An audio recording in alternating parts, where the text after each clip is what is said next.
विद्यार्थियों नमस्कार। मैं डॉक्टर जयती विश्वास, सहायक प्राध्यापक हिंदी, वीरांगना अवंतीबाई शासकीय महाविद्यालय क्षेत्र, जिला राजनांदगांव, छत्तीसगढ़। आज मैं आपके समक्ष बीए भाग 3 हिंदी साहित्य प्रथम प्रश्न पत्र के अंतर्गत अलंकार पर चर्चा करने जा रहे हैं। आप अलंकार से तो परिचित ही होंगे। अलंकार का शाब्दिक अर्थ होता है आभूषण। जिस प्रकार नारी की शोभा आभूषण पहनने से होती है, उसी प्रकार काव्य की शोभा अलंकार से होती है। अलंकार मुख्य 2 प्रकार के हैं, शब्दालंकार और अर्थालंकार।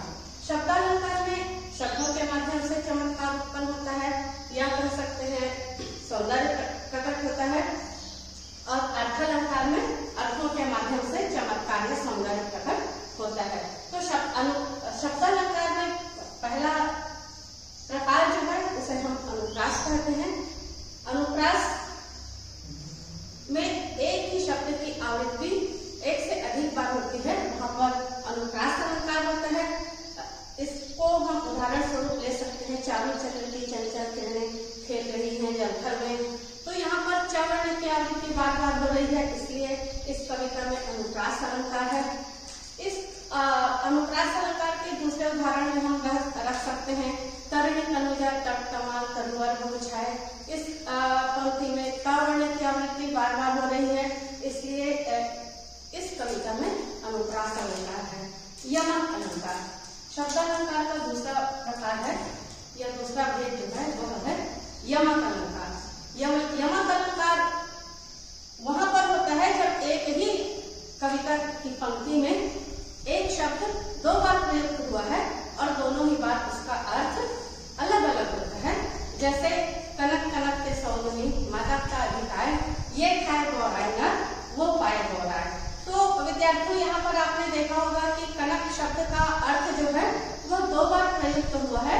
यह प्रसिद्ध कवि बिहारी की रचना है, जिसमें उन्होंने हमें ये बताने की कोशिश की है कि एक कनक जो होता है धतूरा, जिसको व्यक्ति खाकर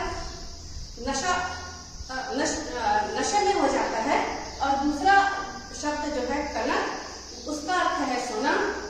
धतूरे से भी ज्यादा शक्तिशाली नशीला पदार्थ उन्होंने सोने को माना है। सोने को पकड़ने मात्र से ही व्यक्ति जो है वह अपना आपा खो देता है। तो इस प्रकार यहाँ पर हम देखते हैं कि यमक अलंकार का जो सौंदर्य है वह कनक कनक शब्द में है। श्लेष अलंकार, श्लेष का अर्थ होता है चिपका हुआ। कहने का तात्पर्य यह है कि जब एक ही कविता की पंक्ति में कोई शब्द एक बार प्रयुक्त हुआ है किंतु उसके एक या अनेक अर्थ होते हैं, वहां पर श्लेष अलंकार होता है। जैसे रहीम कवि की कविता बहुत प्रसिद्ध है, आप सब जानते होंगे। रहीमन पानी राखिए बिन पानी सब सुन, पानी गए न उबरे मोती मानस चुन। इस कविता में हम शाब्दिक अर्थ में लेते हैं तो पानी का अर्थ है जल। कवि कहते हैं जल को हमें संभाल कर रखना चाहिए, क्योंकि यह व्यक्ति के जीवन का बहुत बड़ा बहुत जरूरी वस्तु है। दूसरे भाव के रूप में हम लेते हैं तो पानी का अर्थ होता है सम्मान या इज्जत। व्यक्ति को अपनी इज्जत संभाल कर रखना चाहिए। एक बार व्यक्ति की इज्जत चली जाए या सम्मान उसका चला जाए तो वह वापस नहीं आता है। तो विद्यार्थियों हम अभी देख रहे थे शब्दालंकार। शब्दालंकार के बाद आता है अर्थालंकार। अर्थालंकार के लिए मैं आपको एक बात बताऊं, ये जो शब्दालंकार है ये बाहरी चमत्कार उत्पन्न करता है, और अर्थालंकार जो है वह आंतरिक चमत्कार उत्पन्न करता है कविता में।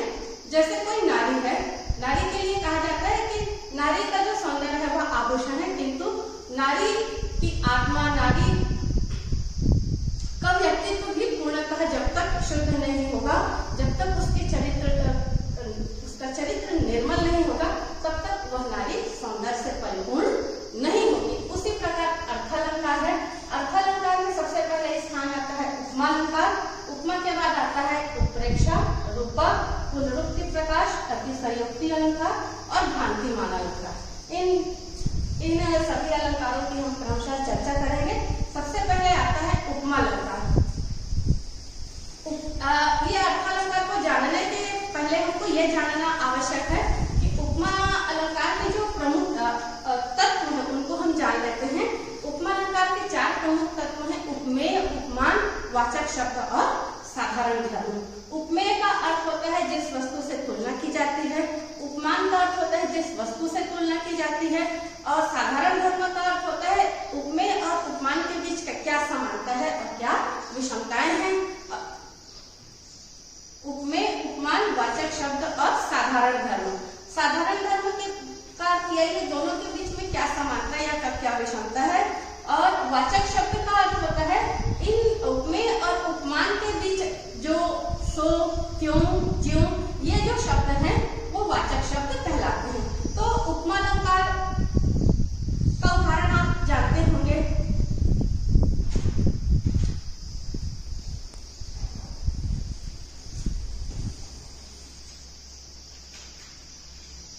उपमा अलंकार आपको लिखे बताऊं,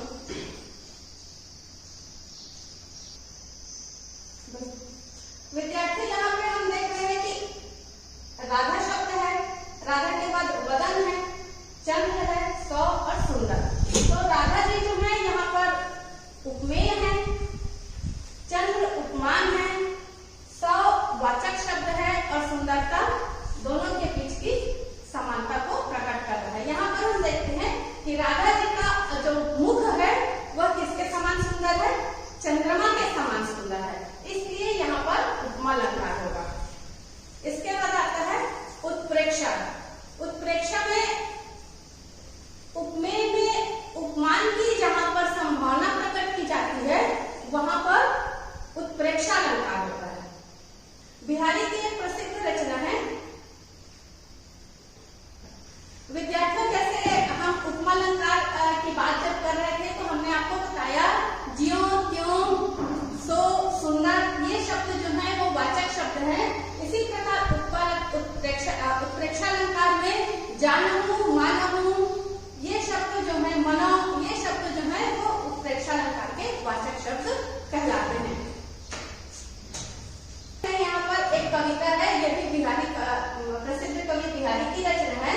सोहत ओढ़े पीत पट श्याम सलोने कात, मनहु नीलमणि शैल पर आतप परियो प्रभात। विद्यार्थियों इस कविता की जो व्याख्या है वह इस प्रकार है कि छोटे से सुंदर सांवले श्री कृष्ण पीले रंग का वस्त्र धारण किए हुए हैं, वो इस वस्त्र पर इतने सुंदर लग रहे हैं जैसे नीले रंग के पर्वत पर आतप परियो प्रभात। आतप यानी होता है धूप, प्रभात यानी होता है सवेरा। जैसे सूर्य की पहली किरणें नीले रंग के पर्वत पर सुशोभित हो रही हैं, वैसे ही श्री कृष्ण भगवान के छोटे से शरीर पर पीले रंग का वस्त्र सुशोभित हो रहा है। तो यहाँ पर इस कविता की व्याख्या हम ऐसे कर सकते हैं कि सांवले श्री कृष्ण के सुंदर शरीर पर पीला वस्त्र ऐसे सुशोभित हो रहा है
श्री राम की विमल कीर्ति का गान कर सकूं और जिससे मुझे 4 फलों की प्राप्ति हो। यहाँ पर 4 फल का तात्पर्य है धर्म, अर्थ, काम और मोक्ष की। तो यहाँ पर हम देखते हैं कि ये जो 4 चरण हैं इस दोहे में, इन चारों चरणों में हम कहीं न कहीं रूपक अलंकार की उपस्थिति पाते हैं। जैसे यहाँ पर चरण रूपी कमल है, यहाँ पर मन रूपी दर्पण है और यहाँ पर फलचारी का तात्पर्य है पुरुषार्थ, धर्म, अर्थ, काम और मोक्ष। तो इस प्रकार हम देखते हैं कि जहाँ पर उपमेय में उपमान का आरोप हो वहां पर रूपक अलंकार होगा। रूपक अलंकार के बाद आता है पुनरुक्ति प्रकाश अलंकार।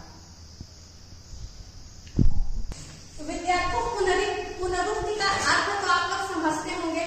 पुनरुक्ति का अर्थ होता है किसी शब्द को 2 बार एक ही साथ बोलना। जब किसी काव्य में ऐसे शब्द जो 2 बार प्रयुक्त हुए हैं तब वहां पर पुनरुक्ति प्रकाश अलंकार होता है। पुनरुक्ति प्रकाश अलंकार में एक शब्द को 2 बार बोलने से उस अर्थ की गरिमा बढ़ जाती है, भाव का सौंदर्य बढ़ जाता है, अर्थ की गरिमा बढ़ जाती है। तो यहाँ पर हम देख रहे हैं ठर ठर विहार करती सुंदरी सुर नारियां। ठर ठर का अर्थ होता है ठर यानी स्थान, स्थान स्थान पर विहार का तात्पर्य है घूमना। सुंदरी सुर नारियां, सुर का तात्पर्य देवता अर्थात स्वर्ग से उतरी हुई जो देवियां हैं वो धरती पर आकर स्थान स्थान पर विहार कर रही हैं। तो यहाँ पर ठर ठर शब्द इस काव्य की पंक्ति में आया है, इसलिए इस कविता की पंक्ति में पुनरुक्ति प्रकाश अलंकार होगा। विद्यार्थियों, हम बात करने वाले हैं अतिशयोक्ति अलंकार की। अतिशयोक्ति अलंकार वहां पर होता है जब किसी कविता की पंक्ति में साधारण अर्थ से अधिक स्वीकार योग्य बात जहां पर न हो वहां पर अतिशयोक्तिपूर्ण अलंकार होता है। इस कविता की पंक्ति में हम ये बात देख सकते हैं जो स्वाभाविक रूप से संभव नहीं है। आप जानते होंगे कि महाराणा प्रताप और चेतक के बीच क्या रिश्ता था। महाराणा प्रताप का बहादुर घोड़ा था चेतक। यहाँ पर हम देखते हैं कि जब महाराणा प्रताप युद्ध करते हुए आगे बढ़ते हैं और उनके मार्ग में बहुत चौड़ी नदी आ जाती है, महाराणा प्रताप सोचते ही रह जाते हैं कि मेरा प्यारा चेतक उस नदी को कैसे पार करेगा, किंतु वह ये सोच भी नहीं पाते और चेतक जो है वह छलांग लगाकर राणा जी को उस पार पहुंचा देता है। तो इस प्रकार यहाँ पर हम देख रहे हैं कि यह अतिशयोक्तिपूर्ण वर्णन कवि के द्वारा किया गया है, इसलिए इस कविता की पंक्ति में अतिशयोक्ति अलंकार होगा। इस कविता की पंक्ति यहाँ पर हम देखते हैं बड़ी अचानक नदी अपार, घोड़ा कैसे उतरे पार, राणा जी सोचा इस पार, तब तक चेतक था उस पार। हम आगे अर्थालंकार के अंतर्गत भ्रांतिमान अलंकार की बात करने जा रहे हैं। भ्रांतिमान अलंकार वहां पर होता है जहां पर किसी कविता में किसी वस्तु को देखकर किसी अन्य वस्तु का जब भ्रम हो जाए तब वहां पर भ्रांतिमान अलंकार होता है। इस कविता को हम देखते हैं उदाहरणार्थ, गजशुंडा को देखकर घुसने लगा विषैला सांप, काली ईख समझकर हाथी ने उठा लिया आप। इस कविता में जो विषैला सांप है वो हाथी के शुंड को बिल समझकर वहां पर घुसना चाहता है और उसी क्षण हाथी उस सांप को क्या समझता है, काला गन्ना समझ रहा है और उसे अपने शुंड में उठा लेता है। तो इस प्रकार हाथी को भी भ्रम हो रहा है सांप को देखकर कि यह काला गन्ना है और विषैले